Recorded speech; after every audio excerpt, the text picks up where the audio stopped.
বিয়ের 10 বছর পরও কোনো বেবি নেই শামিন আর মীরার সংসারে। সমস্যাটা মীরার। ছোটবেলায় এক ছোট অপারেশন করতে গিয়ে মীরার ওভারের একটা নাড়ি কেটে যায়। এরপর থেকে মীরা সন্তান নিতে অক্ষম।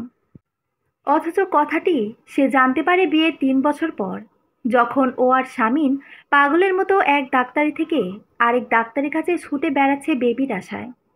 সে রাতে মীরা উন্মাদের মতো কেঁদেছিল। নিজের চাইতেও ওর বেশি কষ্ট হচ্ছিল শামিনের জন্য।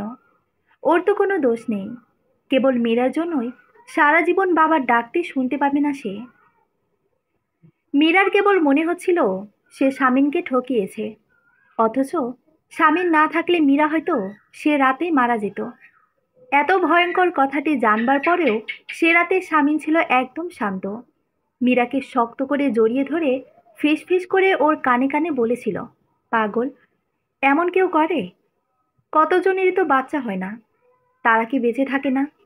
আমরা দুজনেই টোনাটুনের মতো রয়ে যাব সারা জীবন। আমাদের আর কিছু দরকার নেই। শামিনের এই কথাটুকুই মীরার অন্তরে সে রাতে শীতল পরশ বলিয়ে দিয়েছিল। শামিনকে দুহাতে শক্ত করে আঁকড়ে ধরে তার বুকে জড়িয়ে ধরে সেই শামিনের আজ বিয়ে। মীরা নিজেই বিয়ে দিচ্ছে শামিনের। আসলে কিচ্ছুটি করার ছিল না। ওরা যতই ভালো থাকতে চাক, সমাজ ওদের ভালো থাকতে দিল না। ওদের দিকে আঙ্গুল তুলে তুলে বারবার দেখালো, দেখ দেখ, ওই অভাগা অলক্ষণীদের কোনো বাচ্চা নেই। কোনো অনুষ্ঠানে ওরা দুজন গেলে ওদের ঘিরে কানাকানি ফিসফাস শুরু হয়ে যেত। কারণ নতুন বেবি হলে ওদের কাছে দেওয়া হতো না, যদি বাচ্চার অমঙ্গল হয়। স্বামীনের মা নাতি নাতি করে আফসোস করতেন মীরার সামনে, উঠতে বসতে খোঁটা দিতেন। মীরা আর নিতে পারছিল না। স্বামীর মুখে কিছু বলতো না, কিন্তু মীরা বুঝতো ওরও একই অবস্থা। এভাবে আর চলা যায় না। মীরা নিজের মনের ওপর ছুরি মেরেই সিদ্ধান্তটা নিয়ে নিল, বিয়ে দিতে হবে স্বামীনের। স্বামীনকে বোঝাতে বেশ কাঠখড় পোড়াতে হলো, কিন্তু শেষ পর্যন্ত রাজি হলো সে। মেয়েও ঠিক করে ফেলল মীরা, স্বামীনের মামাতো বোন আশা। এর আগে একবার বিয়ে হয়েছিল ওর, কিন্তু বছর না ঘুরতেই স্বামী মরে বিধবা হয় মেয়েটা। এরপর থেকে বাবার ঘরে বোঝা হয়েছিল, স্বামীনের সাথে বিয়ে হলে কষ্ট কমবে মেয়েটার। ধুমধাম করে বিয়ে হয়ে গেল স্বামীন আর আশার। মীরা ওর আর স্বামীনের রুমটা ছেড়ে দিল নব দম্পতির জন্য। নিজের হাতে ওদের বাসর ঘরে রেখে এলো। তারপর পাশের গেস্ট রুমটা, যেটাও আজ থেকে নিজে থাকবার জন্য গোছগাছ করে রেখেছে, সেখানে গিয়ে দরজায় খিল দিল। এতক্ষণ নিজেকে শক্ত করে ধরে রেখেছিল সে, আর পারল না। বিছানায় পড়ে আকুল হয়ে কাঁদল। কে যেন তার অন্তরটা তীক্ষ্ণ ছুরি দিয়ে কেটে টুকরো টুকরো করছে। এত যন্ত্রণা হচ্ছে তার। কাঁদতে কাঁদতে হাঁপাতে লাগলো মীরা। মাথা ঘুরছে, বমি বমি লাগছে ওর। রুমের সাথে অ্যাটাচ বাথরুম ছিল, সেখানে দৌড়ে গিয়ে বেসিনে হড় হড় করে বমি করে দিল সে। হঠাৎ এক সন্দেহ উকি দিল ওর মনে। ওর পিরিয়ড মিস হয়েছে গত মাসে। অ্যান্টি ডিপ্রেশনাল মেডিসিন নিচ্ছিল ও কয়েক মাস ধরে।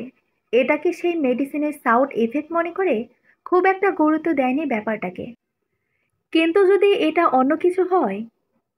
মীরার আগে ওর বোন শিলা ওর নিজের জন্য কেনা প্রেগনেন্সি কিট রেখেছিল আজকে। এত ব্যস্ততায় ওটা দেওয়ার কথা আর মনে ছিল না। সেই কিটটাই বের করলো মীরা। টেস্ট করে দেখবে। দেখলো, খুব সুন্দর রিং ফুটে উঠল টেস্ট কিটে। Result positive. ভিজে বাথরুমের মেঝেতেই বসে পড়ল মীরা। কি করবে কিছুই বুঝতে পারছে না। এ কি করে সম্ভব?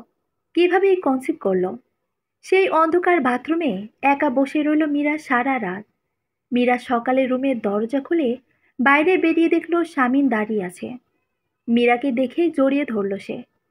মীরার কানে কানে বলতে লাগলো, তুমি এমন কেন করলে মীরা আমার সাথে? তুমি জানো না, তোমাকে ছাড়া আর কাউকে চাইনি আমি। মীরাও চুপচাপ স্বামীনের বাহুডোরে বাধা রইল কিছুক্ষণ। এরপর আস্তে আস্তে বলল, একটা কথা বলবো তোমায়। কি কথা? মীরা সবটা খুলে বলল স্বামীনকে। শুনে স্বামীন যেন মুখের ভাষা হারিয়ে ফেলল। বড় বড় চোখ মেলে তাকিয়ে রইল মীরার দিকে। কোনো রকমে শুধু একবার বলল, কি বলছো এসব? সব সত্যি বলছি। স্বামীন আর দাঁড়ালো না। মীরাকে সাথে নিয়ে তখনই বেরিয়ে পড়ল ডাক্তারি চেম্বারে যাওয়ার জন্য। নাস্তা না করে ডাক্তার সব শুনে কিছু টেস্ট দিলেন। টেস্টের রেজাল্ট হাতে পেতে বিকেল হয়ে যাবে। মীরা আর শামিন বাসায় ফিরল না। পার্কের বেঞ্চে গিয়ে বসে রইল দুজনে চুপচাপ। টেস্টের রেজাল্ট না দেখে বাসায় ফিরবে না তারা। পার্কের বেঞ্চে চুপচাপ বসে থাকতে থাকতে হঠাৎ শামিন মীরাকে জিজ্ঞেস করলো, মনে আছে মীরা, এখানে আমাদের প্রথম দেখা হয়েছিল?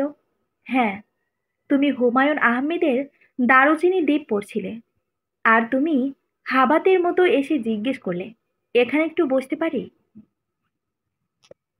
শামিন হেসে ফেলল। এরপর হাসি থামিয়ে বলল, সব কেমন বদলে গেল তাই না? মীরা কিছু বলল না। শামিন হঠাৎ মীরার হাত ধরে বলল, আমি কিছুই বদলাতে দেব না মীরা। আশার সাথে সম্পর্ক করিনি আমি। ওকে আমি তালাক দেব। আবার শুধু আমরা দুজন, তুমি আর আমি, এর মাঝে কেউ আসবে না। ঠিক এই ভয়টাই পাচ্ছিল মীরা। কাল সারা রাত এ নিয়ে ভেবেছে সে। আশা মেয়েটার কষ্টের শেষ নেই। মীরার পাশে তো তাও শামিন ছিল, তার দুঃখের ভাগিদার হয়ে। আশার পাশে কেউ ছিল না। তার বাবার সংসারে আসল চালক ছিল দুই ভাই। দুজনেই আশাকে বোঝা মনে করে দূরে দূরে ঠেলেছে। শামিনের সাথে বিয়েতেও তার মত ছিল না। মীরাই জোর করে রাজি করিয়েছে তাকে। এখন যদি আবার ডিভোর্সের কলঙ্ক লাগে, মেয়েটা আর বাঁচবে না। এত বড় জুলুম কি করে মীরা করবে মেয়েটার ওপর? মীরা শামিনকে বলে, আচ্ছা, যদি সত্যি আমি কনসিভ করি, তবে আমায় কোনো গিফট দেবে না? অবশ্যই, তুমি যা চাইবে তাই দিব। বলো কি চাও? আশাকে ডিভোর্স দেবে না তুমি? শামিন অবাক হয়ে বলল, কেন? মেয়েটার এমনি অনেক কষ্ট, আর ওর কষ্ট বাড়াতে চায় না। ঠিক আছে, দিব না। কিন্তু ও আমার কাছে স্ত্রীর মর্যাদা পাবে না, কারণ ফ্যামিলি মেম্বার হয়ে থাকতে হবে ওকে। বিকেল ওরা টেস্ট রিপোর্ট নিয়ে গেল ডাক্তারের কাছে। ডাক্তার উচ্ছ্বসিত হয়ে বলল, বাহ, কংগ্রেচুলেশনস, আপনি তো মিরাক্কেল মম। সত্যি সত্যি কনসিভ করেছেন আপনি? শামিন বলল, আমি আসলে বুঝতে পারছি না ডাক্তার, এটা কিভাবে সম্ভব।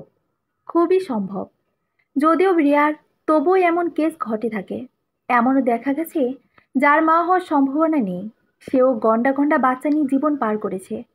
আসলে আমাদের ওপরেও তো একজন আছেন, তার লীলা বোঝার ক্ষমতা তো আমাদের নেই। শামিন আর মীরা যত তাড়াতাড়ি সম্ভব বাসায় ফিরল। খুশির খবরটা সবাইকে তাড়াতাড়ি দিতে চায় তারা। ওদের পরিবারে যেন আনন্দের বন্যা বয়ে গেল। মা বাবা খুশিতে ওদের জড়িয়ে ধরলেন। একের পর এক ফোন আসতে লাগলো কংগ্রেচুলেশনস জানিয়ে। প্রতিবেশীরাও এসে ভিড় করলেন বাড়িতে। শামিনের বাবা বেরিয়ে পড়লেন। 10 কেজি মিষ্টি কিনে বিলিয়ে তবে বাড়ি ফিরবেন। মীরা দেখল এ খুশির দিনেও একজনের মন খারাপ, সে আশা। ব্যাপারটা বুঝতে পারল সে। আসলে আশার বিয়েটাই হয়েছিল মীরার বেবি হচ্ছে না সেজন্য। এখন যদি মীরা কনসিভ করে, তবে তো বিয়েটার কোনো ভিত্তি থাকে না। আশা ভয় পাওয়া বা মন খারাপ করাটা স্বাভাবিক, কিন্তু তখন এক কথা উকি দিল মীরার মনে। ডুবতে থাকা মানুষও তো খড়কুটো পেলে আঁকড়ে ধরে। আশা কি তার শেষ আশ্রয়টুকু বাঁচানোর চেষ্টা করবে না? কিন্তু শুধু একটা উপায়েই তা করা যাবে, মীরার বেবিটার ক্ষতি করে। আশা যদি মীরার বেবির খারাপ কিছু করে, ছি, এসব কি ভাবছি। নিজেকে নিজেই বকে মীরা। আশা এমন মেয়েই না, ও খুব ভালো, ও কিছুই করবে না আমার। কিন্তু চিন্তাটা বারবারই ঘুরতে লাগলো মীরার মনে। কোনোভাবেই ওটাকে তাড়াতে পারল না। মাঝরাত, মীরা শামিনের পাশে শুয়ে আছে। সন্ধ্যাতেই শামিন আশাকে গেস্ট রুমে পাঠিয়ে দিয়েছিল। সে এখন থেকে এ বাসায় থাকবে সাধারণ পরিবারের সদস্য হিসেবে, শামিনের বউ হিসেবে না। মীরা অনেকক্ষণ জেগেছিল। তার এতদিনের স্বপ্ন, আকাঙ্ক্ষা পূরণ হচ্ছে। খুশিতে তার চোখে ঘুম আসছিল না। এবার তার নিজের এক বাবু হবে। বাবুটা হাসবে, খেলবে, ছোট ছোট হাত পাগুলো ছুটতে থাকবে। সে বাবুটাকে কোলে নিয়ে ঘুরবে। একদম ছোট্ট সুন্দর পুতুলের মতো হবে বাবুটা। সে এক মুহূর্ত কোল ছাড়া করবে না তার পুতুলটাকে। এইসব ভাবতে ভাবতেই কখন তার চোখ লেগে এলো বুঝতে পারল না। হঠাৎ মাঝরাতে কিসের শব্দে ঘুম ভেঙে গেল মীরার। দেখলো তার বিছানার পাশে অন্ধকারে কেউ একজন দাঁড়িয়ে আছে। মীরা ভয়ে ভয়ে জিজ্ঞেস করলো, কে? কে ওখানে? কোনো উত্তর এলো না।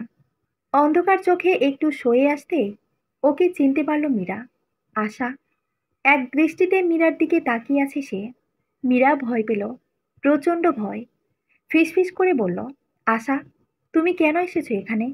আশা কোনো কথা বলল না, কেবল তার হাতটা সামনে এগিয়ে আনলো। মীরা দেখল তার হাতে কিছু একটা চকচক করছে, একটা তীক্ষ্ণ ধারালো ছুরি। আতঙ্কে মীরা পাথরের মতো জমে গেল, চিৎকার করবার সময়টুকু পেল না। আশা ছুরিটা দুহাতে শক্ত করে চেপে ধরে শরীরের সবটুকু শক্তি দিয়ে আঙুল বিধিয়ে দিল মীরার পেটে, যেখানে তার ছোট্ট বাবুর ভ্রূণটা পরম নিশ্চিন্তে ঘুমিয়েছিল। মীরা চিৎকার করে উঠল। ওর চিৎকার শুনে শামীম জেগে গেল, জিজ্ঞেস করলো, কি হয়েছে? আশা ছুরি মেরেছে আমাকে। কই? আশা কই? মীরা চারদিকে তাকিয়ে দেখল কেউ নেই। তবে ও স্বপ্ন দেখছিল, কিন্তু সব একদম বাস্তবের মতো। পেটে এখনো জ্বলনি টের পাচ্ছে। শামীম লাইট জ্বালিয়ে দেখল মীরার পেটে লাল পিঁপড়া কামড়ে চিপকে রয়েছে। এটা দেখে শামীম হাসতে হাসতে শেষ। মীরাও লজ্জা পেল বটে, কিন্তু আশা ওর বাচ্চার ক্ষতি করতে পারে এ কথাটা মনে গেঁথে গেল তার। পরদিন থেকে মীরা আশার থেকে দূরত্ব বজায় রেখে চলা শুরু করলো। ওর কাছ থেকে তো দূরে থাকেই, এমনকি আশার দেওয়া কিছু খায়ও না। আশা সব বুঝতে পারল। প্রথম কিছুদিন চুপচাপ থেকে একদিন সরাসরি মীরাকে প্রশ্ন করলো, আপনি ভয় পান কেন আমাকে? মীরা মিথ্যা বলল, কই, ভয় পাবো কেন? না, আপনি ভয় পান। আপনি ভাবছেন আমি আপনার বাচ্চার কোনো ক্ষতি করব, তাই না? মীরা কিছু বলল না। আশা দীর্ঘশ্বাস ছেড়ে বলে, আপনি আমাকে যা দিয়েছেন তার তুলনা এই পৃথিবীতে নেই। তবু আপনার ক্ষতি করব, এত অকৃতজ্ঞ কি করে ভাবলেন আমাকে? মীরা শুনে বেশ লজ্জা পেল। ঠিকই তো, আশাকে শুধু শুধু সন্দেহ করছে সে। এটা তো ঠিক না। এবার থেকে আর এমন করবে না সে। কিন্তু মানুষ যা ভাবে তা হয় না। দুপুরে আশা ওর এক তেলের শিশি খালি মনে করে রুমের বাইরে রেখেছিল, পরে ফেলে দেওয়ার জন্য। সেটাতে তখনও কিছু তেল ছিল। সেই শিশি কারো পায়ে লেগে তেলটুকু ছিটকে মেঝেতে ছড়িয়ে পড়েছিল। মীরা এত কিছু খেয়াল করেনি। ওই দিক দিয়ে হেঁটে আসছিল, ও তেলে হোঁচট খেল। তার দু কদম পড়ে সিঁড়ি। সেখান থেকে পড়লে মীরার বাঁচবার উপায় থাকে না। কপাল ভালো, পাশের দেয়ালটুকু ধরে মীরা সামলে নিল নিজেকে। সে যাত্রায় বেঁচে গেল মীরা, কিন্তু আশা বাঁচল না। দোষ গিয়ে ওর ওপরই পড়ল। শামীম মীরাকে বলল, আমি তোকে ডিভোর্স দিতে চাচ্ছিলাম, তুমি তো মানা করলে। তুমি যদি চাও আজই ওকে ছেড়ে দেব। মীরা মনে মনে রাজি হলো, কিন্তু আশার করুণ মুখটা দেখে খুব মায়া হলো ওর। শামীমকে বলল, এভাবে বলো না, ওর হয়তো দোষ নেই। আসলেই হয়তো ও ইচ্ছে করে রাখেনি বোতলটা। কোনো প্রমাণ ছাড়া ওকে দোষী করি কিভাবে? কিন্তু শামীম শুনল না, ভয়ানক রেগে গেছে। আশাকেও বলল, তুই আজ থেকে তোর বাবার বাসায় থাকবি, মীরার বেবি না হওয়া পর্যন্ত। এরপর এই বাসায় আসিস। আশা অনেক অনুনয় করল, কিন্তু ওর প্রার্থনা অনুমোদন হওয়ার যোগ্যতাটুকুও হারিয়ে ফেলেছে। বাড়ির সবাই সায় দিল শামীমের প্রস্তাবে। ওরা হয়তো আর জানে না আশা কি পরিমাণ ঘৃণা করে নিজের বাড়িকে, কত লাঞ্ছনা গঞ্ছনা করে ওকে সইতে হবে ওই বাড়ি ফিরে আসার জন্য। ওর দুই ভাবির ওর সাথে যে ভাষায় কথা বলে, রাস্তার লোকের সাথেও বুঝি তা বলে না। হলেও তাই। ও বাড়ি পৌঁছানোর সাথে সাথেই বড় ভাবি খেকিয়ে উঠলেন, এসেছো ননদিনী? ঘাড় ধাক্কা দিল তো, আগেই তো বলেছিলাম। আশা মাথা নিচু করে বলল, কিছুদিন থাকতে এসেছি ভাবি, সারা জীবনের জন্য আসিনি। ওই হলো, এমনই হয় সব। আজ কয়েকদিন বেড়াবার কথা বলে বাড়ি পাঠিয়ে দেবে, কাল ডিভোর্স পেপার হাতে ধরিয়ে দেবে। ওর ছোট ভাবি পেছন থেকে বলল, ঠিক বলেছ আপা, মজা করে সতীনের ঘর করতে চলে গেলে, এখন বোঝো ঠেলা। কত করে বললাম আমার চাচাতো ভাইয়ের সাথে সম্বন্ধ করতে, তা তো ইনাদের ধাঁচে সইবে না। ইনাদের গলা আরো বড়, ছোট মুখে বড় লোকমা গিলতে গেছে তো, এখন খাবার গলায় আটকে গেছে। বলেই খিলখিল করে হাসতে লাগলো। আশার মনে হচ্ছে ও যেন মাটির সাথে মিশে যাচ্ছে। ওর চাইতে ওর বাবার জন্যই কষ্টটা বেশি লাগছিল। বাবা দূরে দাঁড়িয়ে সব শুনছিলেন, ছোট ভাবি ওর শেষ কথাটুকু দিয়ে শুধু ওকেই না, ওর বাবাকেও অপমান করছিল। ভাবির চাচাতো ভাই ছিল এলাকার সবচেয়ে সেরা লম্পট। সারাদিন মদ তারিখে ঘুরে বেড়াতো, আর রাত নামলেই অসৎ সঙ্গে জড়িয়ে পড়তো। এই লম্পটটা যখন ওদের বাসায় বিয়ের প্রস্তাব পাঠালো, তখন বাবাই মানা করে দিয়েছেন। আর তাতেই ছোট ভাবির রাগ। রাতে ওই দুই ভাই বাড়ি ফিরে ওকে দেখে দ্বিগুণ চটে গেল। সংসারের খরচ বাড়ছে, এর মধ্যে এই উটকো ঝামেলাকে পালাকি চারটিখানি কথা। এই তো কিছুদিন আগে ওর বিয়েতে কত খরচ বেরিয়ে গেল। এরপরে যদি সে ওকে টানাই লাগে, তো বিয়ের দরকার কি ছিল? ভাইদের রাগের ঝাঁজ বাবার উপরও পড়ল। মানুষটা ভাইদের সংসারে আশ্রিতের মতো থাকেন, কিছু বলতে পারেন না, চুপচাপ শুনে যান।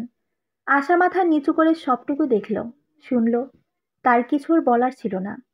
রাতে সবাই যখন গভীর ঘুমে, তখন আস্তে আস্তে বিছানা ছাড়লো আশা। বাবার রুমের সামনে গিয়ে বাবার দিকে তাকিয়ে রইল কিছুক্ষণ। ঘুমন্ত বাবার কাছ থেকে মনে মনে বিদায় চেয়ে নিল। এরপর বেরিয়ে পড়ল বাড়ি থেকে। এত অপমান সে সহ্য করতে পারছে না। এ বাড়ি তার নয়, যেদিকে দু চোখ যায় চলে যাবে। মীরা সে সময়টিতে ঘুমিয়েছিল। খুব সুন্দর এক স্বপ্ন দেখছিল সে। কুয়াশা ঘেরা এক বনের মধ্য দিয়ে সে হেঁটে চলছিল চুপচাপ। এই সময় তার সামনেই কোথা থেকে এক ছোট্ট মেয়ে উধাও হলো। মেয়েটা এত সুন্দর। মীরা মুগ্ধ হয়ে তাকিয়ে রইল কিছুক্ষণ।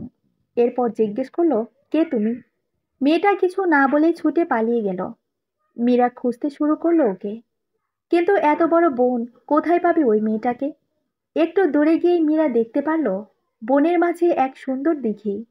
দিঘির তলতলে জলের উপর কুয়াশা মেঘের মতো জমে আছে।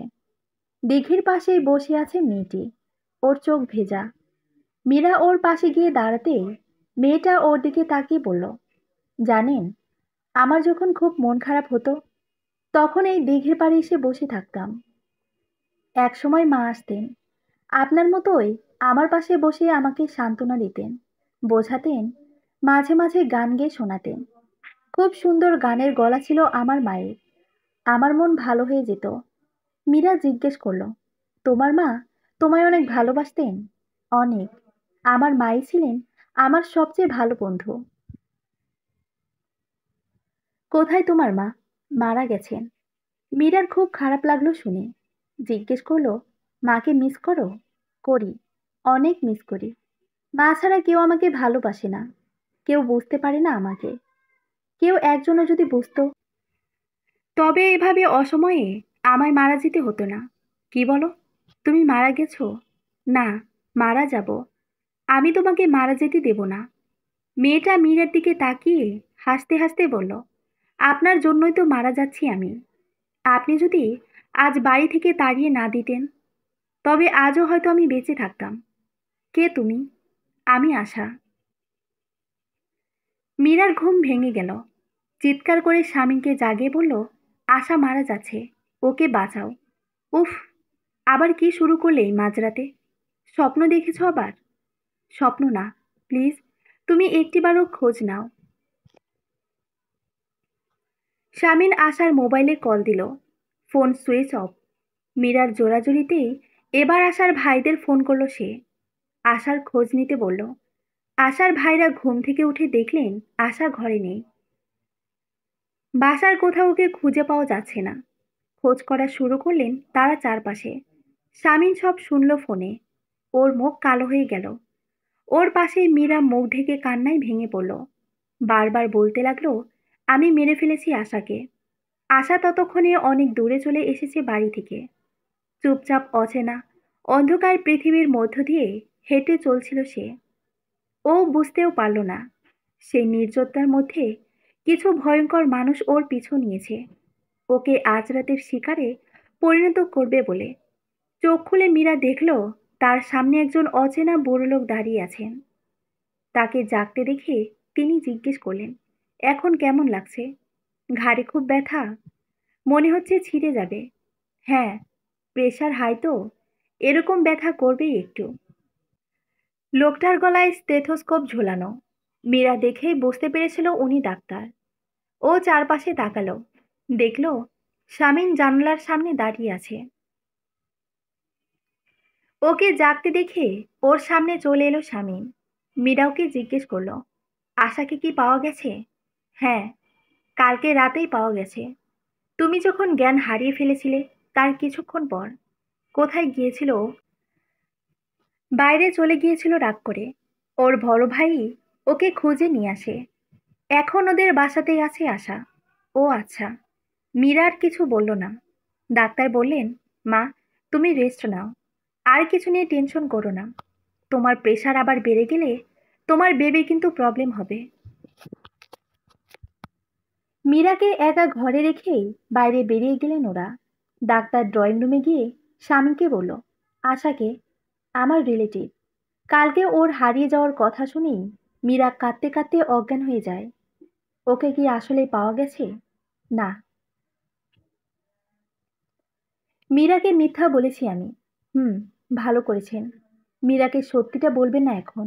ওর প্রেশার বেড়ে যাওয়া বেবির ক্ষতির কারণ হবে। ঠিক আছে, আজকেই যাই। শামীম ডাক্তারকে এগিয়ে দিতে দরজা খুলেই দেখতো আশার বাবা দাঁড়িয়ে আছেন। তার মুখ শুকনো, চোখ দুটো ভাবলেশীন, পাথরের মতো। তাকে দেখে একই সাথে ভয় আর দুঃখ মেশানো এক অনুভূতি হলো স্বামীনের। তার মেয়ের বিপদের জন্য তো আসলে সেই দায়ী। স্বামীন জিজ্ঞেস করলো, মামা, কেমন আছেন? আশার সাথে বিয়ের পরও এই পুরনো সম্বোধনটুকু ছাড়তে পারেনি সে। মীরা নাকি অসুস্থ, ওকে দেখতে এলাম। মামা যদি মীরার কাছে যান, তবে মীরা হয়তো জেনে যাবে আশাকে পাওয়া যায়নি। এই ভয়ে স্বামীন বলল, মীরা তো ঘুমাচ্ছে। ডাক্তার বলেছেন কেউ যাতে ওকে ডিস্টার্ব না করে। আচ্ছা, তোমাকে একটা কথা বলবো। মামার হাতে একটা ফাইল। ফাইলে কি আছে স্বামীন জানে না। কোর্ট অর্ডার নাকি। মামা তো ওদের বিরুদ্ধে মামলাও করতে পারেন। অসম্ভব কিছু নয়। মামা সোফায় বসে বললেন, জানো, আশার সাথে তোমার বিয়েতে কেন মত দিয়েছিলাম? না, মীরার জন্য। এই বিয়েটার আগে যখন ও আমাদের বাসায় যেত, তখন দেখতাম আশার ভাবিরা যখনই কোনো খারাপ ব্যবহার করতো আশার সাথে, সাথে সাথেই প্রতিবাদ করতো ও।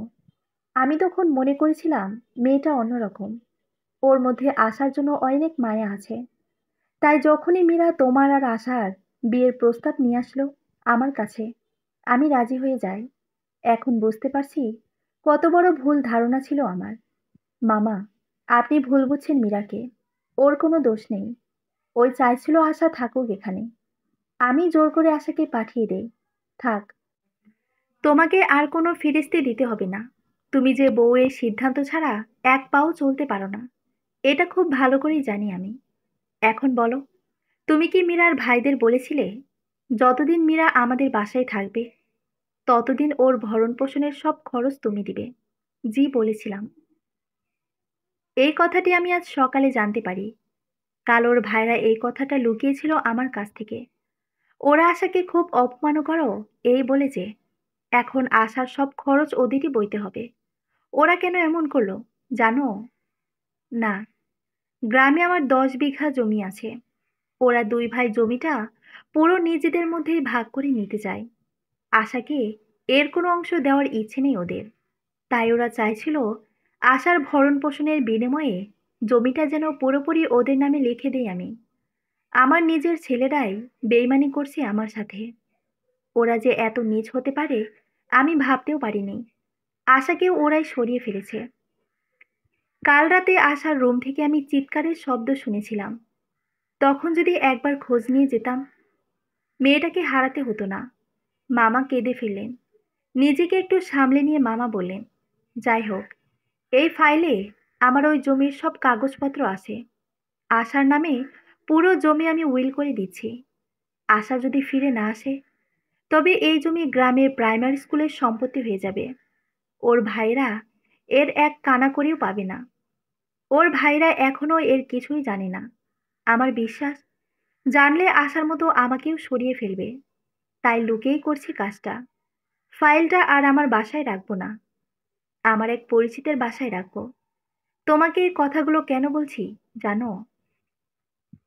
না, বলছি কারণ তোমাকে জানাতে চাই, যদি আশা ফিরে আসে তবে ও কিন্তু আগের মতো অসহায় মেয়ে থাকবে না। তখন ও হবে বিরাট সম্পত্তির মালিক। আর তখন ওর সাথে তোমার কোনো সম্পর্ক থাকবে না। মামা চলে গেলেন।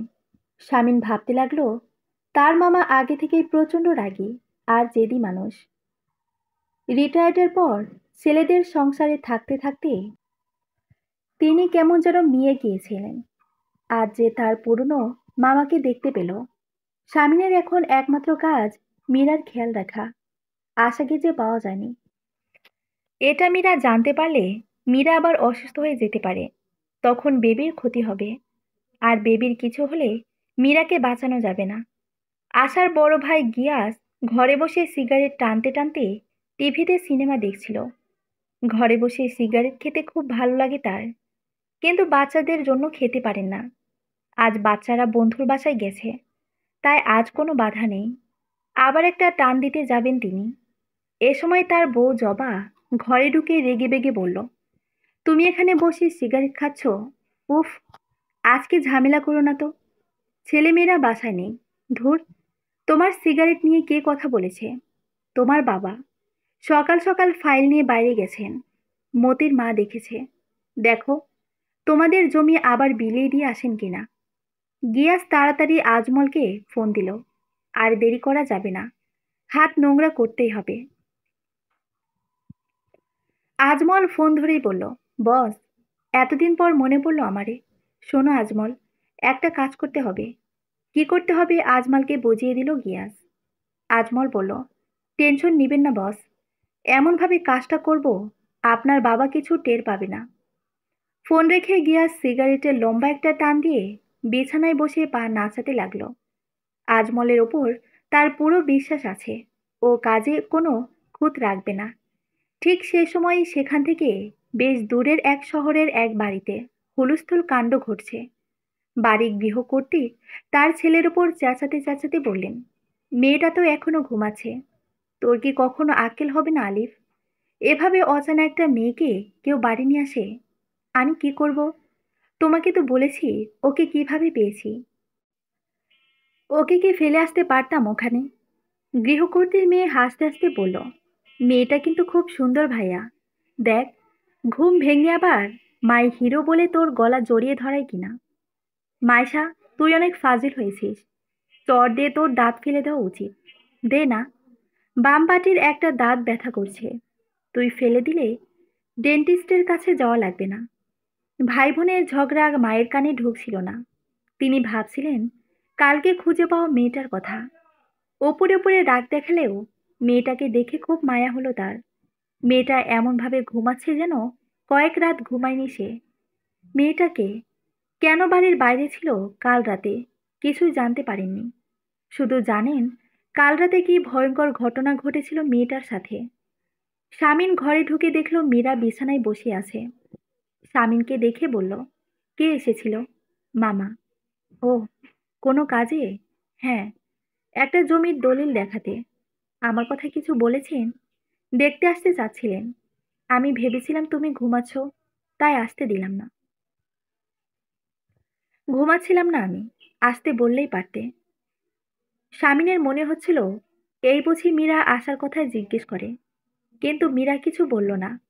উল্টো শামিনকে হাতছানি দিয়ে বলল, সারা রাত তো ঘুমাওনি মনে হয়, এসো ঘুমাবে। আসলে শামিন কাল সারা রাত ঘুমায়নি। মীরার চিন্তায় ঘুম আসেনি তার। এখন সবকিছু যখন শান্ত, শামিনের দু চোখে রাজ্যের ঘুম নেমে আসে। মীরার কোলে মাথা রেখে ঘুমিয়ে পড়ল সে। শামিনের চুলে বিলি কাটতে কাটতে মীরা ভাবতে লাগলো, শামিন কেন মিথ্যে বলছে তার সাথে। আশাকে যে পাওয়া যায়নি, শামিনকে দেখেই বুঝতে পেরেছিল সে। শামিন মিথ্যা বললে ওর দু চোখের পাপড়ি ফেলতে থাকে ঘন ঘন। আজ যেমন ফেলছিল আশাকে পাওয়ার খবর বলতে গিয়ে। আশার জন্য খুব খারাপ লাগছে ওর। ওই স্বপ্নটা দেখার পর থেকেই ওর মনে হয়েছে আশা আর বেঁচে নেই। হয়তো সত্যি হয়ে গেছে ওর স্বপ্নটা। শামিনের মা ঘরে গিয়ে ওর বাবাকে বললেন, তোমার ছেলেটা এত বৌনেওটা হয়েছে, কাল সারা রাত ওর পাশে বসে সেবা করেছে। এখন ওদের ঘরে গিয়ে দেখলাম মীরার কোলে মাথা রেখে শুয়ে আছে। এদের ঢং দেখলে গা জ্বলে। বাবা বললেন, তাতে কি হয়েছে? কিছু হয়নি? এই বউ ছেলের মাথাটা খাচ্ছে।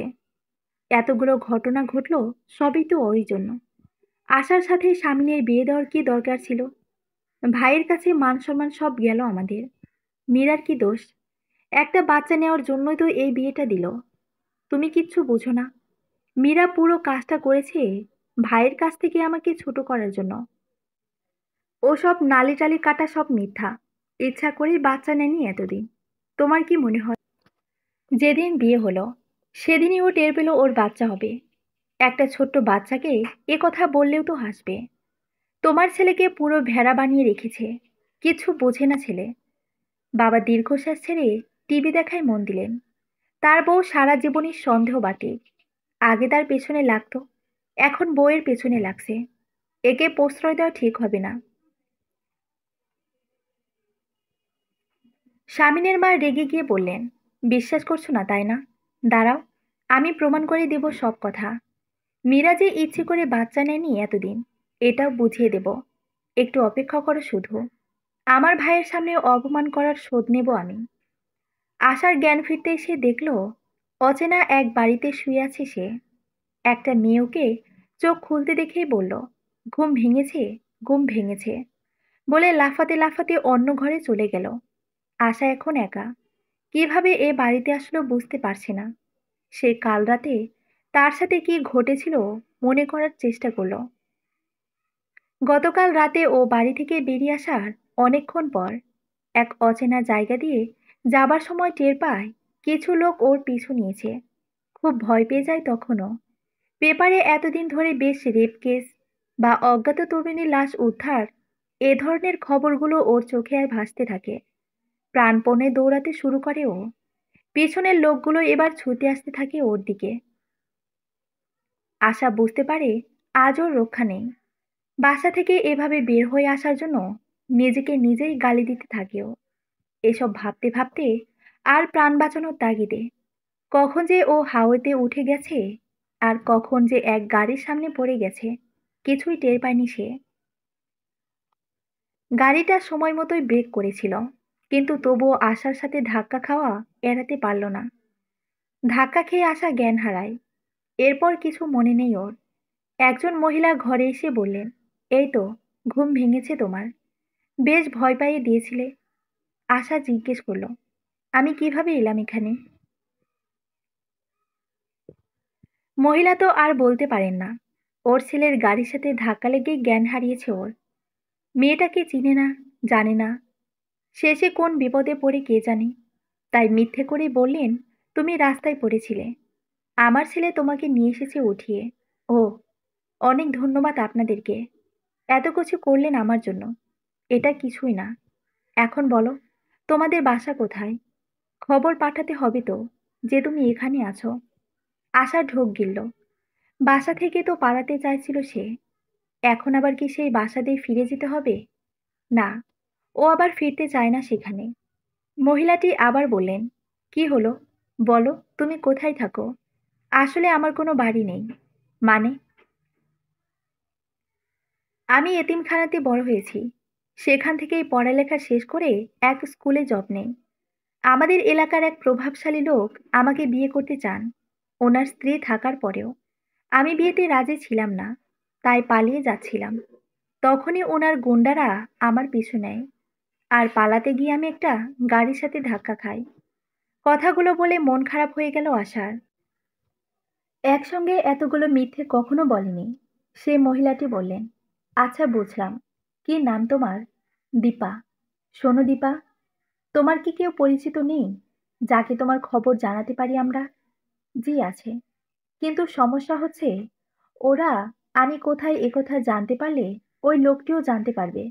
হুম, আচ্ছা, তোমার সাথে পরে এ ব্যাপারে কথা বলবো। রাতে ও বাসায় অন্য এক ঘরে আশাকে নিয়ে আলোচনা বসে।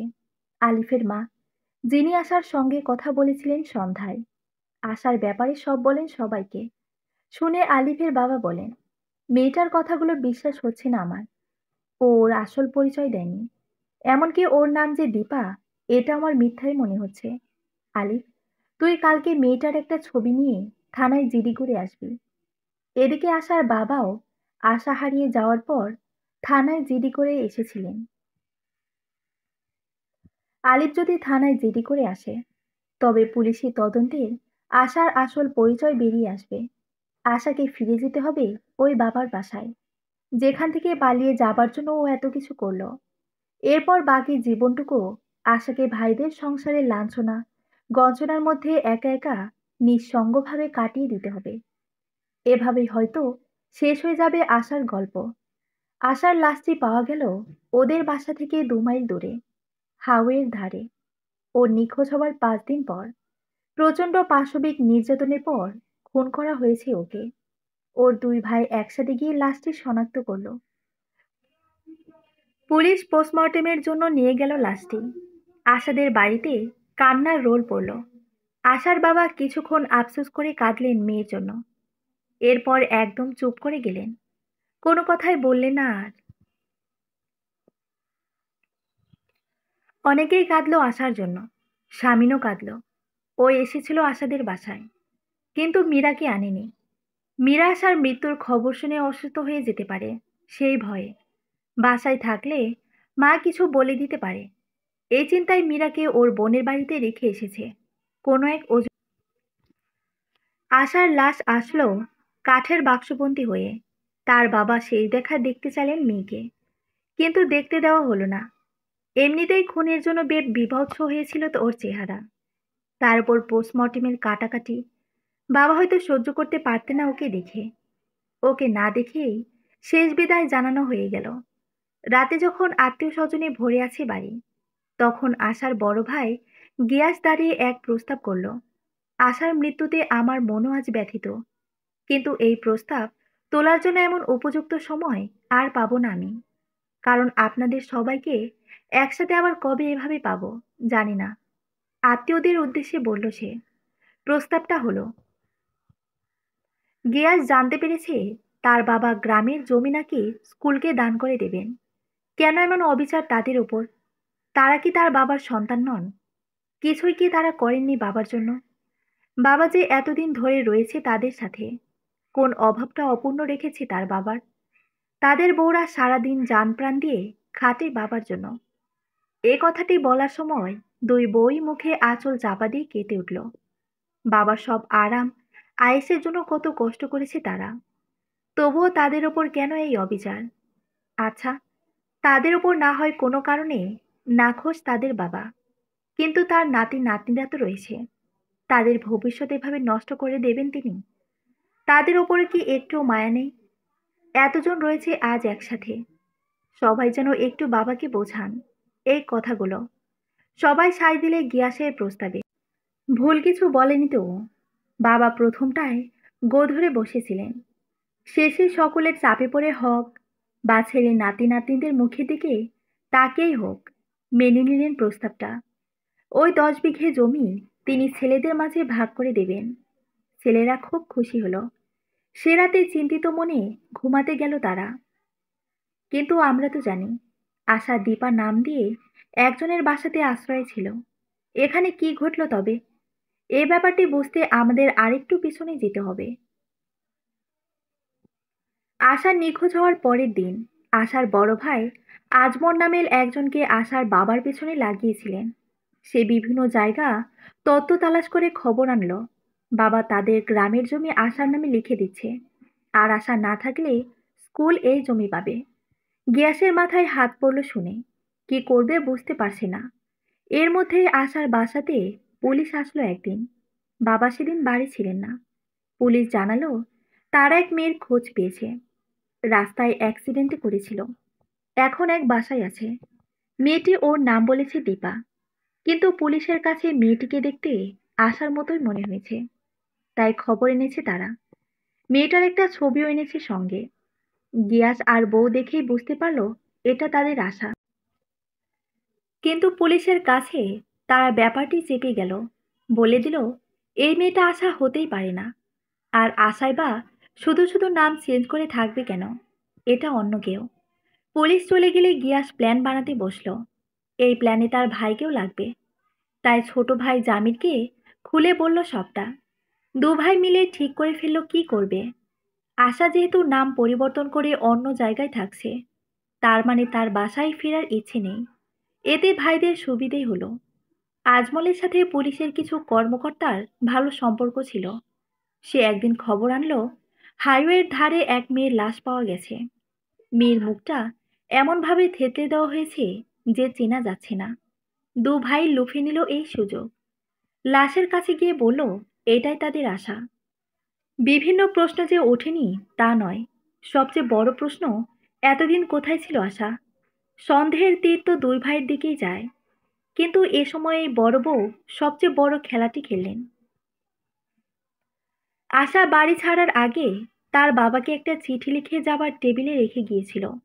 সেই চিঠি কোনোভাবে টেবিল থেকে খাটের তলে চলে যায়। বাবা দেখেননি চিঠিটা। ঘর ঝাড়ু দেওয়ার সময় বড় বউ পেয়ে যায় চিঠিটা। কিন্তু চিঠিটা তখন সে লুকিয়ে রাখে। এই গোলমালের মধ্যে সে চিঠিটা বের করে এনে সবাইকে দেখায়।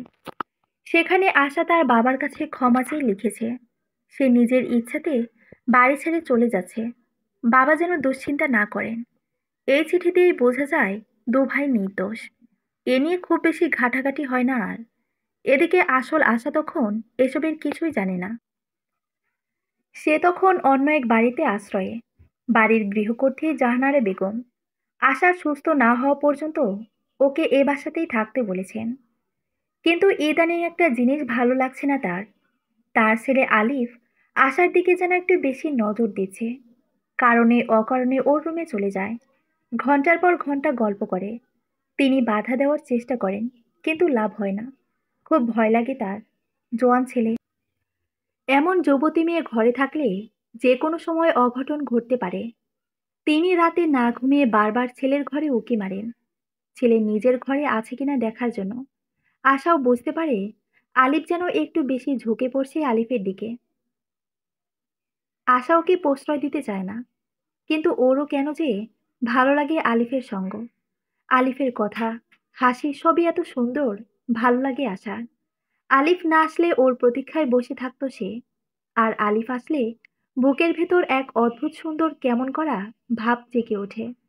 আশা বোঝালো নিজেকে, ছি আশা, তুই সামলা নিজেকে। তোর কি মনে হয় তোর অতীত জানতে পারলে এরা কেউ মেনে নেবে তোকে? তবু এমন করছিস কেন? কিন্তু সামলাতে আর পারল কই। সেদিন বিকেল বেলা আশা ছাদে বসে চা খাচ্ছে। এমন সময় আলিফ এলো। ওর পাশে দাঁড়িয়ে বলল, জানেন, বিকেল বেলার এই আলোকে কনে দেখা আলো বলে। কারণ এ সময় আলোতে মেয়েদের সবচেয়ে সুন্দর দেখায়। তাই নাকি? আমাকে নিশ্চয় সুন্দর দেখাচ্ছে না? আপনাকে অপসরীর মতো দেখাচ্ছে। আশার সুন্দর মুখটা লজ্জায় লাল হয়ে গেল। আস্তে করে বলল, ধুর, আপনি বানিয়ে বলছেন। একদমই বাড়িয়ে বলছি না, উল্টো আরো কম বলেছি। আচ্ছা, আপনি কখনো কারো প্রেমে পড়েছেন? পড়েছি। ও, সে এখন কোথায়? মারা গেছেন। ওহো, সো সরি। সরি কিছু নেই। আমার জীবনটুকুই তো দুঃখে ভরা। আশার চোখে পানি জমে গেল। কিছু বুঝে ওঠার আগে হঠাৎ করে আলিফ আশাকে শক্ত করে জড়িয়ে ধরল, বলল, প্লিজ দীপা, তোমার কষ্টের কিছু ভাগ চাই আমি। দিবি আমায় তোমার কষ্টের কিছু অংশ? দীপা প্রথমে হকচকিয়ে গেল। কি করবে বুঝতে পারছিল না। এরপর ভালো লাগার এক আবেশ ছড়িয়ে পড়ল ওর সারা শরীর জুড়ে। খুব ইচ্ছে করছিল এভাবে যদি থাকতো সারা জীবন। হঠাৎ করে ও বুঝতে পারল কি হচ্ছে। এরপর এক ঝটকায় সরিয়ে দিল আলিফকে। কাঁদতে কাঁদতে বলল, না, এ হতে পারে না। এরপর এক দৌড়ে চলে গেল ছাদ থেকে। ওরা জানতেও পারল না পুরো ব্যাপারটায় আলিফের মা আড়াল থেকে দেখেছেন। তার পুরো শরীর কাঁপতে লাগলো, রাগে দুঃখে ঘেন্নায়। তিনি ঠিক করলেন আজই তিনি এই মেয়েটাকে বাড়ি থেকে তাড়াবেন। এক মুহূর্ত দেরি করবেন না। শামীম আসার বাড়ি থেকে ফেরার সময় মীরার বোন শিলা ফোন দিল, দুলা ভাই, তাড়াতাড়ি আসেন। আপু খুব কান্নাকাটি করছে। শামীম ছুটে গেল। দেখতে পেল মীরা যেন পাগল হয়ে গেছে। শামীমকে দেখে চিৎকার করে কাঁদতে কাঁদতে বলল, সত্যি বলো, আশা মারা গেছে তাই না? তোমার বাচ্চার দোহাই, আমায় সত্যি কথা বলো। শামীম চুপ করে রইল, কিছু বলতে পারল না। মীরা বলতে লাগলো, সব দোষ এই বাচ্চাটার। তুই এই অসময়ে এলি কেন? তুই না আসলে তো এত কিছু ঘটতো না। সবকিছু তো ঠিকভাবেই চলছিল। তুই কেন এলি? স্বামীর মীরার দিকে তাকালো। মীরা খাবার টেবিলে বসে আছে। ওর হাতে একটা ধারালো চকচকে ছুরি। স্বামীর খুব ভয় পেল। মীরার মনের অবস্থা ভালো নেই। এখন যে কোনো সময়ে ও যে কোনো এক ভয়ঙ্কর কাজ করে ফেলতে পারে। মীরার পেটে কোনো বাচ্চাই ছিল না। ও এতদিন মিথ্যা বলেছে আমাদের কাছে। ওর বোনের ব্যবহার করা টেস্টিং কিটটাই ও স্বামীকে দেখিয়েছে। ওর বোনও তো প্রেগনেন্ট। ছেলেটাও গাধার মতো কিছু বুঝতে পারেনি। বউয়ের কথা মেনে নিয়েছে। কথাগুলো বলে থামলো স্বামীনের মা। স্বামীনের বাবাকে বলেছিল কথাগুলো এতক্ষণ। স্বামীনের বাবা অবাক হয়ে তাকিয়ে বলল, কি বলছো এগুলা? মাথা ঠিক আছে তোমার? মাথা আমার ঠিকই আছে। তোমাদের মাথায় ঠিক নাই। রিয়ার সাথে কথা বলেই পুরো ব্যাপারটা পরিষ্কার হয়ে গেছে আমার সাথে। রিয়া স্বামীনের মায়ের দুঃসম্পর্কের এক আত্মীয়র মেয়ে, পেশায় ডাক্তার। স্বামীনের মা তার কাছে মীরার আগের করা টেস্ট রিপোর্টগুলো নিয়ে গিয়েছিল, যেগুলোর মাধ্যমে জানা গিয়েছিল মীরা কখনো মা হতে পারবে না। মা মনে করেছিলেন এগুলো ভুয়া রিপোর্ট। মীরা যে কোনো সময় বাচ্চা নিতে পারত। ইচ্ছা করেই নেয়নি। কিন্তু রিয়া রিপোর্ট দেখে বলল, না আন্টি, এই কন্ডিশনে তো কিছুতেই বেবি নেওয়া সম্ভব না। স্বামীনের মা হতাশ হয়ে বাসায় ফিরছিলেন। কিন্তু হঠাৎ করে এই চিন্তাটা তার মাথায় আসে। রিয়া বলেছে কিছুতেই বেবি নেওয়া সম্ভব না। তাহলে বাচ্চাটা হচ্ছে কিভাবে? সবচেয়ে সহজ ব্যাখ্যা, কোনো বাচ্চাই হচ্ছে না। সবটাই মীরা মিথ্যা বলেছে। আরো কিছুক্ষণ ভাবলেন স্বামীনের মা বিষয়টি নিয়ে। এরপরই দুয়ে দুয়ে চার মিলিয়ে ফেলেন তিনি। কিন্তু ডাক্তারের রিপোর্ট আছে যে মীরা প্রেগনেন্ট। উনি তো না জেনে কিছু বলেননি। স্বামীনের বাবা কথাটুকু শেষ করার আগেই মা থামিয়ে দিলেন, তুমি কিছু জানো না। আমি খোঁজ নিয়েছি। ওই ডাক্তার মীরার পুরনো বন্ধু। ও আর মীরা মিলেই সব রিপোর্ট বানিয়েছে। কিন্তু মীরা এমন কাজ করবে কেন? আমার উপর প্রতিশোধ নিতে? আমি যে ওকে বোকাঝোকা করতাম বাচ্চার জন্য, এজন্য? নইলে এত মেয়ে থাকতে আমার ভাইয়ের মেয়েটাকেই ও পছন্দ করলো স্বামীনের জন্য? মেয়েটাকে অপমান করে ও আমার উপরেই শোধ তুলেছে। ও এই কাজটা না করলে তো আশাকে মরতে হতো না। দাঁড়াও, ওকে আমি কঠিন শাস্তি দেব। এত সহজে এই বেয়াদবকে ছাড়বো না। আশা চুপচাপ এক পার্কের বেঞ্চে বসে আছে। কোথায় যাবে কিছুই বুঝতে পারছে না। ওকে আলিফদের বাসা থেকে বের করে দেওয়া হয়েছে। আজ যখন ছাদ থেকে নেমে ও ঘরে ঢুকেছে, তার কিছুক্ষণ পরে আলিফের মা ঘরে আসেন। আশার দিকে তাকিয়ে চিৎকার করতে থাকেন, বেহায়া বেশরম, বলো, তুমি ছাদে কি করেছিলে? আশা বুঝতে পারল আলিফ যে তাকে জড়িয়ে ধরেছিল ছাদে, এটা উনি দেখেছেন। ও বলল, আন্টি বিশ্বাস করেন? চুপ, একদম চুপ। তোমার মতো মেয়েদের খুব চেনা আছে আমার। ছি ছি ছি, একটা ছেলের সাথে এসব করতে তোমার লজ্জা করলো না? তুমি এক্ষুনি বেরিয়ে যাবে বাড়ি থেকে। বলেই আশার ব্যাগ ওর মুখের ওপর ছুঁড়ে মারলেন তিনি। এরপরই পার্কে চলে এসেছে আশা। চলে আসার আগে মনে হচ্ছিল, যদি একবারটি আলিফ সামনে আসতো, যদি ওর মাকে বলতো যে আশার কোনো দোষ নেই। কিন্তু না, আলিফ আসেনি। আশা তো জানে না আলিফ সে সময় বাড়ি ছিল না। তার মা তাকে কোনো এক কাজে বাইরে পাঠিয়েছিলেন। যখন সে ফিরল আর আশার বেরিয়ে যাওয়ার খবর শুনল, সেও বেরিয়ে পড়তে চেয়েছিল আশার খোঁজে। কিন্তু তার মা তাকে বেরোতে দেয়নি। ওকে রুমের মধ্যে আটকে রাখেন। বন্ধ রুমে চিৎকার করা ছাড়া ও কিছুই করতে পারল না। আশা কি করবে বুঝতে পারছিল না। একবার ভাবছিলই বাড়িতেই ফিরে যাবেন, তো আরেকবার মনে হচ্ছিল যেদিকে দু চোখ যায় চলে যাবে। তার জন্য তো কেউ অপেক্ষায় নেই। তার কোনো ক্ষতি হলে বা মরে গেলেই বা ক্ষতি কি?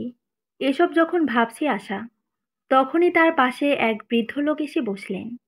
তার চুল আর মুখ ভরা দাড়ি সব পেকে সাদা হয়ে গেছে। চেহারাতে জ্ঞানী জ্ঞানী ভাব। দেখলেই মনে শ্রদ্ধা ভাব চলে আসে। লোকটি আশার পাশে বসে বললেন, এখানে একলা বসে আছো কেন মা? তোমার বাসা কোথায়? আমার কোনো বাসা নেই, যাবারও কোনো জায়গা নেই। পালিয়ে এসেছো বাসা থেকে? আশা কোনো জবাব দিল না। লোকটি কিছুক্ষণ চুপ করে বললেন, মা, এই শহরে তুমি একা না, আরো অনেক নির্যাতিত মেয়ে এভাবে পালিয়ে আসে। এরপর ওদের যাওয়ার আর কোনো জায়গা থাকে না। আমি খুবই সাধারণ মানুষ, কিছু সহায় সম্পত্তি আছে আমার, তাই সব নির্যাতিত মেয়েদের জন্য আমি ব্যবহার করতে চাই। আমার এক আশ্রয় কেন্দ্র আছে, সেখানে অনেক মেয়েই নানা রকম কাজ শিখে স্বাবলম্বী হয়। তুমি যাবে সেখানে? আশা যেন পায়ের তলাতে মাটি পেল। এমন আশ্রয় কেন্দ্রের কথা শুনেছে ও। সাথে সাথেই বলে দিল, যাব আমি। খুব ভালো হলো মা, আজই তোমায় নিয়ে যাব আমি। তুমি একটু বসো, আমি গাড়ি আনতে বলে দিচ্ছি। এক্ষুনি আমি তোমায় নিয়ে যাব সেখানে। আশার থেকে একটু দূরে গিয়ে লোকটা কাউকে ফোন দিল।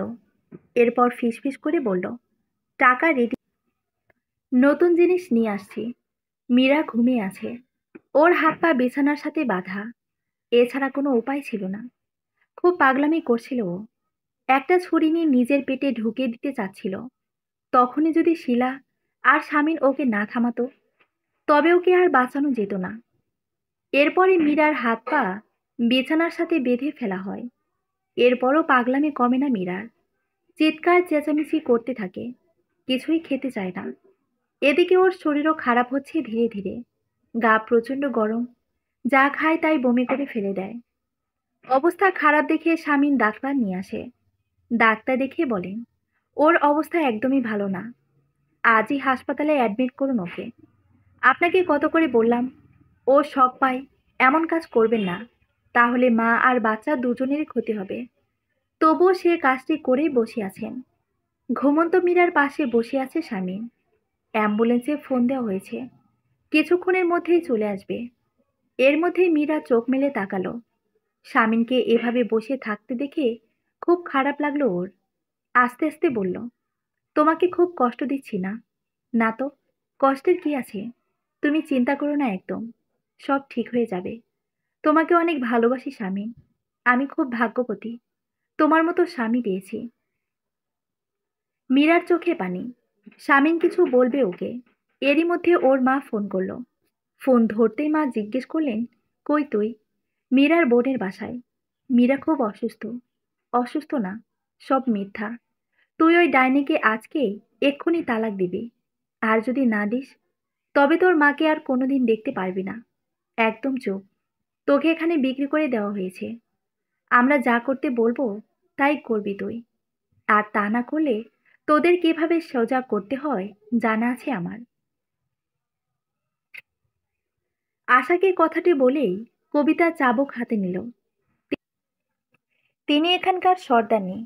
আজ বিকেলে এখানে নিয়ে আসা হয়েছে আশাকে। আশা সেই বৃদ্ধ লোকের কথায় ভুলে চলে আসে এখানে, কিন্তু এখানে এসেও বুঝতে পারে ফাঁদে পা দিয়েছে। লোকটি তাদের ওদের হাতে তুলে দিয়ে মোটা টাকা নিয়ে নেয়। এখনো সে এখানে সোফায় বসে টাকাগুলো গুনতে গুনতে মদ গিলছে।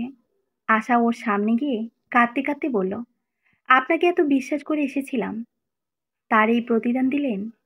লোকটা হো হো করে হাসতে হাসতে বলল, আরে বোকা মেয়ে, সবাই তো আমাকে বিশ্বাস করে এখানে আসে, কেউ অবিশ্বাস করে আসে নাকি? কবিতা বলল, ঠিক বলেছেন চাচা, এখানকার মেয়েগুলো হয়েছে বোকার হদ্দ। অপরিচিত একজন আসতে বলল, আর তার সাথেই খুশি মনে চলে এলো। লোকটি হেসে বলল, বোকা হয়েছে ভালোই হয়েছে, সব মেয়ে চালাক হলে তো ব্যবসা লাটে উঠত। সেই সময় একজন দৌড়ে এসে আতঙ্কিত হয়ে জানালো বাইরে পুলিশ, পুরো বাড়ি ঘিরে ফেলেছে। ঘরে আতঙ্ক ছড়িয়ে পড়ল। সবাই পালাতে চেষ্টা করলো, কিন্তু পারল না। পুলিশ চলে এসেছে ততক্ষণে। সবাইকে গ্রেফতার করা হলো। মেয়েদেরকেও নিয়ে যাওয়া হলো থানায়। আশা ইন্সপেক্টরকে বলার চেষ্টা করলো যে তাকে আজ সন্ধ্যাতেই প্রতারণা করে নিয়ে আসা হয়েছে এখানে, কিন্তু তিনি খুব ব্যস্ত, আশার কথায় কানই দিলেন না। অন্য মেয়েদের সাথে আশাকে নিয়ে যাওয়া হলো। পুলিশ ভ্যানে ওঠানোর সময় ওর সাথে চোকাচুকি হয়ে গেল আলিফের। আলিফ মায়ের চোখ ফাঁকি দিয়ে চলে এসেছিল আশাকে খুঁজতে। এখানটায় মানুষের ভিড় দেখে খোঁজ নিতে আসে। পুলিশের রেড দেখতে ততক্ষণে মানুষের ভিড় জমে গিয়েছিল বাড়ির সামনে। এমন আবাসিক এলাকায় যে এ ধরনের অসামাজিক কাজ চলছিল। কেউ বুঝতে পারেনি আগে। লোকজনের কাছ থেকে সব শুনতে পারে আলিফ। আশাকে ভুল বুঝলো আলিফ। ভাবল আশা আগে থেকে এসব কাজে জড়িত। ওদের বাসাতে তবে মিথ্যা বলেছিল এতদিন। ছি ছি ছি, মায়ের কথাই তবে ঠিক। এসব মেয়েদের বিশ্বাস করতে হয় না।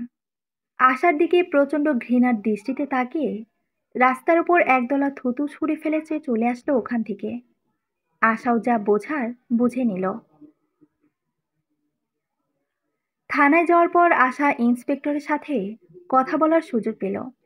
সে তাকে মিনতি করে বলল, বিশ্বাস করেন, আমি এসবের কিছুর সাথে জড়িত না। আজকে এরা ধরে নিয়ে এসেছে আমাকে। আমাকে ও বাসায় তোলার কিছুক্ষণ পরেই আপনারা চলে এসেছিলেন। আমাকে প্লিজ ছেড়ে দিন। ইন্সপেক্টরের মায়া হলো। তিনি বৃদ্ধ লোকটির দিকে তাকিয়ে বলল, ও যা বলছে সত্যি? জি স্যার। তিনি এবার আশার দিকে তাকিয়ে বললেন, আপনার পরিচিত কারোর সাথে কি যোগাযোগ করতে চান? হ্যাঁ।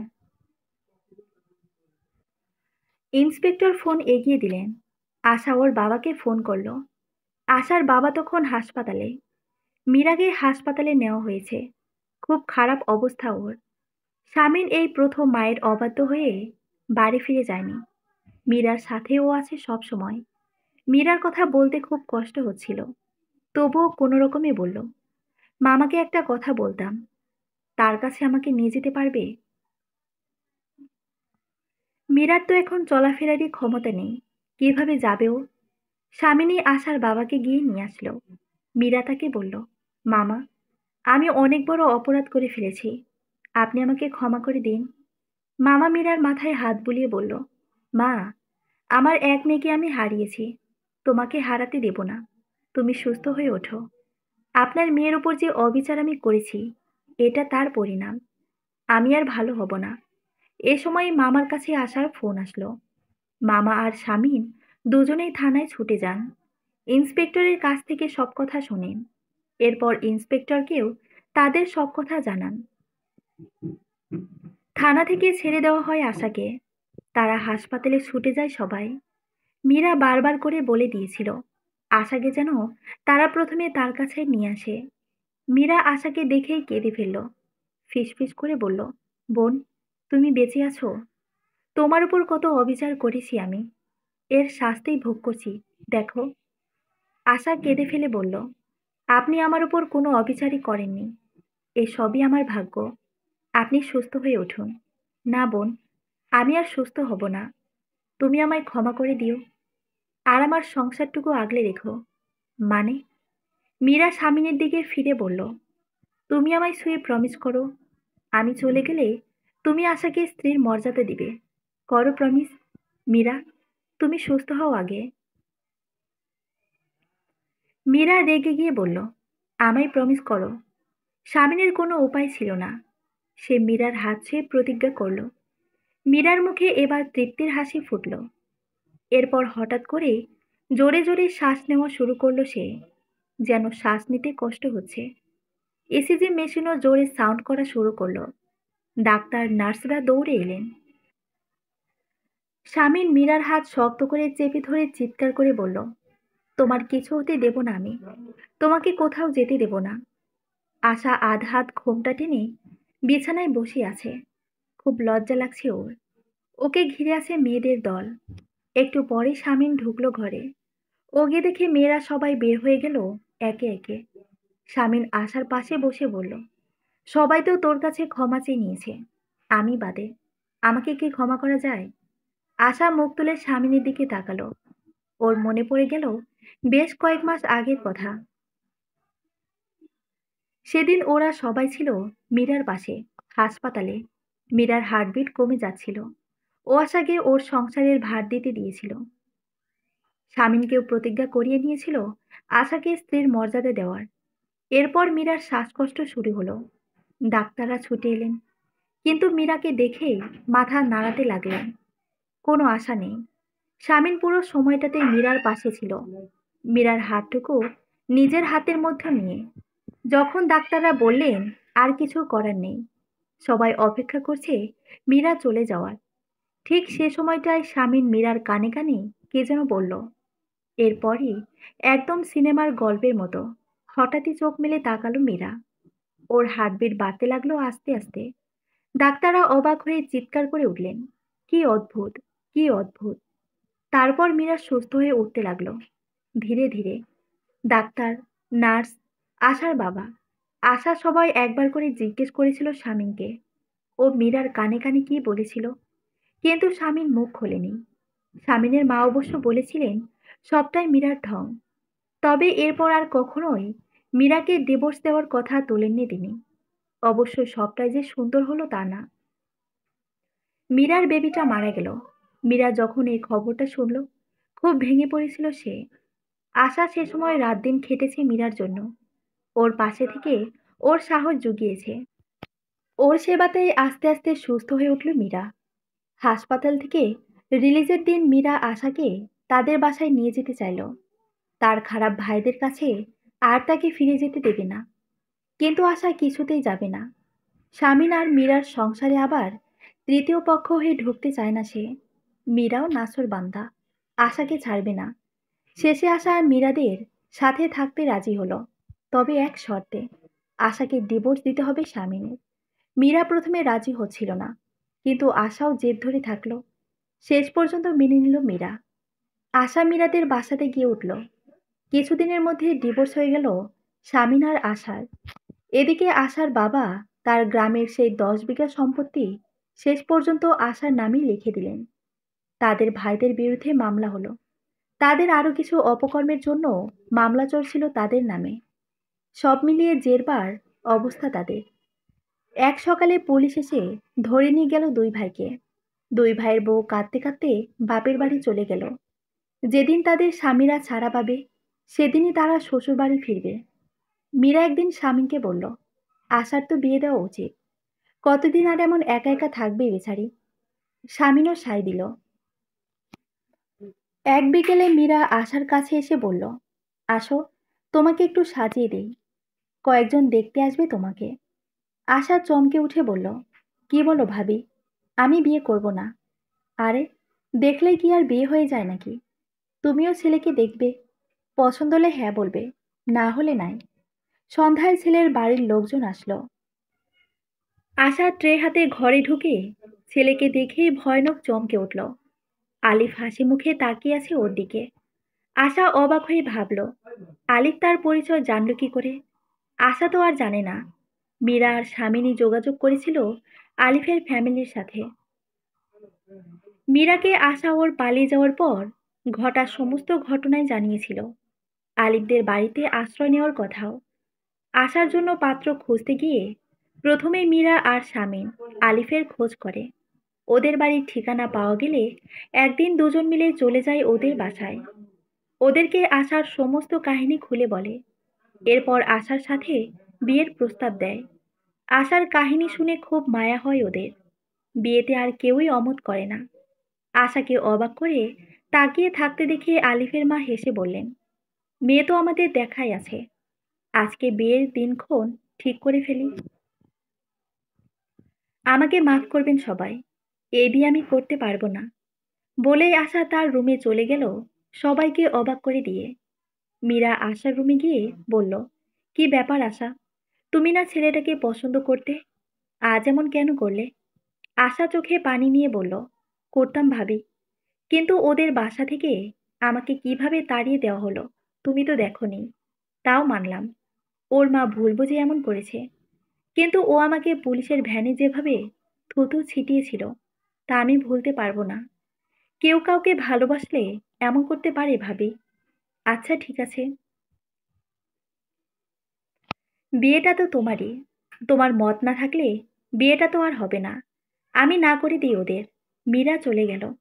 তার দুদিন পর আশা বাইরে থেকে বাসায় ফিরছে। এমন সময় দেখলো গেটের সামনে আলিফ দাঁড়িয়ে আছে। আশাকে দেখতে পেরেই সে এগিয়ে এসে বলল, আপনাকে কিছু কথা বলবো, প্লিজ একটু শুনুন। জি বলেন। আপনি কেন রেগে আছেন? আমি বুঝতে পারছি, রাগ করাই তো স্বাভাবিক, কিন্তু দেখেন, আপনি আমার সিচুয়েশনে পড়লে কি এরকমই কিছু করতেন না? আপনাকে খুব ভালো লেগেছিল আমার, চেয়েছিলাম আপনার সাথে সুখ দুঃখ ভাগ করতে, কিন্তু আপনি হঠাৎ করে চলে গেলেন। যখন আপনাকে খুঁজতে বের হলাম, তখন পেলাম ওই খারাপ জায়গাতে। আমার যে কি খারাপ লাগছিল, কিভাবে বোঝাবো আপনাকে। মনে হচ্ছিল আপনি আমাকে ঠকিয়েছেন। তখন আমি আর মাথা ঠিক রাখতে পারিনি। অমন একটা আচরণ করে ফেলেছি আপনার সাথে। আপনার কাছে ক্ষমা চাওয়ার ভাষাই আমার নেই। এরপর যখন মাথা ঠান্ডা হলো, আপনাকে খুঁজতে গিয়েছিলাম থানায়। কিন্তু শুনলাম আপনাকে নাকি আপনার ফ্যামিলির লোকজন নিয়ে গেছে। আমি আপনার ঠিকানা চেয়েছিলাম, কিন্তু থানা থেকে দেওয়া হয়নি। যখন ভাবছিলাম আপনাকে হারিয়ে ফেলেছি, তখনই আপনার ভাই ভাবি যোগাযোগ করে আমাদের সাথে। আশা চুপচাপ সব শুনে গেল, কিছু বলল না। আলিফ আবার বলল, দেখুন, আপনি না করে দেওয়ার পর মা খুব রেগে গিয়েছিল। আমি বুঝিয়ে শুনিয়ে শান্ত করেছি মাকে। এরপর আমার আরো দু একটা বিয়ের সম্বন্ধ আসছে, কিন্তু আমি মানা করে দিয়েছি। আমি আপনার কাছ থেকে একটি শেষ উত্তর পেতে চাই। আমাকে কি আরেকটা সুযোগ দেওয়া যায় না? আশা চুপ করে আছে, যেন কি বলবে বুঝতে পারছে না। আলিফ বলল, থাক, আজ কিছু বলতে হবে না। আমি কাল আসবো আপনার উত্তরটা জানার জন্য। আসি। বলেই চলে গেল সে। আশা ওর রুমে গিয়ে লাইট না জ্বালিয়েই শুয়ে পড়ল। মীরা রুমে ঢুকে বলল, কি ব্যাপার, রুম অন্ধকার করে বসে আছো যে? ভাবি, কেউ যদি কোনো ভুল করে, তবে তাকে আরেকটা সুযোগ দেওয়া কি ঠিক হবে? কেন ঠিক হবে না? মানুষই তো ভুল করে। সেই ভুল বুঝতে পেরে কেউ যদি তা শুধরোতে চায়, তবে তো দোষের কিছু নেই। কিন্তু কেন এই কথা বলছো? আশা লাজুক হেসে বলল, একজনকে আরেকবার সুযোগ দিতে চায়। কি রে, কি চিন্তা করছিস? মাফ করবি না আমাকে? স্বামীনের ডাকে বাস্তবে ফিরে এলো আশা। আজ ওর বিয়ে আলিফের সাথে। একটু পরেই বরযাত্রীরা চলে আসবে। আশা স্বামীনকে বলল, আপনাকে এক শর্তে মাফ করতে পারি, যদি বলেন যে মীরা ভাবির কানে কানে কি বলেছিলেন সেদিন হাসপাতালে। স্বামীন লজ্জায় লাল হয়ে বলল, সেটা আমাদের সিক্রেট, তোকে বলা যাবে না। আশা হাসতে হাসতে বলল, আচ্ছা, বলতে হবে না। আপনাকে অনেক আগেই ক্ষমা করে দিয়েছি আমি। এর মধ্যেই মীরা এসে বলল, আরে তুমি এখানে? ওদিকে তো বরযাত্রীরা চলে আসলো। ওহো, এক্ষুনি যাচ্ছি, বলেই স্বামীন তাড়াতাড়ি চলে গেল। আশা মীরার কাছে এসে বলল, তোমাকে অনেক ধন্যবাদ ভাবি। তুমি না থাকলে এই দিন আমি দেখতে পেতাম না। মীরা হেসে আশাকে জড়িয়ে ধরে বলল, ধুর বোকা, ধন্যবাদের কি আছে? তুমি আমার জন্য যা করেছো, তার থেকে তো এটা সামান্যই। দোয়া করি স্বামীর সংসার নিয়ে অনেক অনেক সুখী হও। সমাপ্ত। গল্পটি আপনাদের কাছে কেমন লেগেছে, প্লিজ কমেন্ট করে জানাবেন। আর এরকম সুন্দর সুন্দর গল্প পেতে চ্যানেলটি সাবস্ক্রাইব করে পাশে থাকার অনুরোধ রইল। ধন্যবাদ সবাইকে।